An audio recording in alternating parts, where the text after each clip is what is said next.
온라인 게임에서 만난 남성에게 위안부를 빗댄 성희롱을 당했다는 여성의 제보 2달 전에 보도해드렸는데요.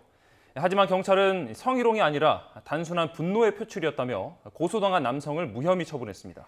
네, 이런 솜방망이 대응이 온라인을 성범죄 사각지대로 만든다는 비판이 나오고 있습니다. 신준명 기자입니다. 지난 2월 인터넷 게임을 하다가 상대방에게 위안부를 빗댄 욕설과 성희롱 발언을 들어야 했던 20대 여성 A씨. 당시 경찰은 A씨를 겨냥한 게 아니라 게임 내 캐릭터에게 한 말로 보인다며 처음엔 고소장조차 접수하지 않았습니다. 그러다 YTN의 취재가 시작되자 성폭력처벌법상 통신매체를 이용한 음란죄를 적용해 수사에 착수했습니다. 그런데 경찰이 2달 만에 내린 결론은 무혐의였습니다. 차마 입에 담기도 힘든 성적 발언에 심한 수치심을 느꼈던 A씨는 황당하기만 합니다. 여성은 성희롱을 해도 벌을 안 받구나. 그러니까 이제 계속 활개를 치고 다니겠죠. 왜냐면 처벌을 안 받았으니까요.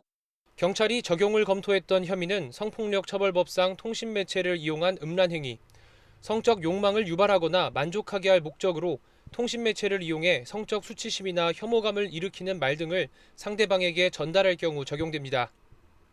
하지만 경찰은 피의자가 피해자와 일면식이 없고 성적 욕망을 채우려고 한 게 아니라 분노의 감정을 표출하기 위해 한 말로 보여 범죄가 인정되지 않는다고 판단했습니다.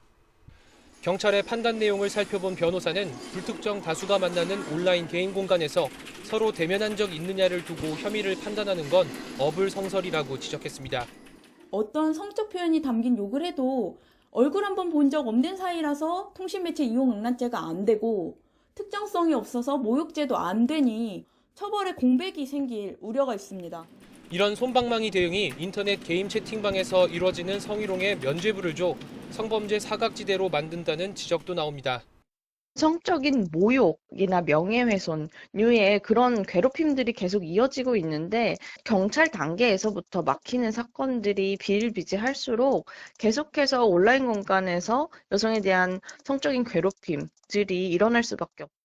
한 설문조사를 보면 게임 이용자의 16.7%는 성희롱과 성차별 피해 경험이 있다고 답했는데 이 가운데 쪽지나 채팅 등을 통한 성적 욕설 등이 70.9%로 가장 많습니다. 게임 공간 속 성범죄가 일상처럼 퍼진 상황인 만큼 지금보다 엄격한 처벌 기준 마련이 필요해 보입니다. YTN 신준명입니다.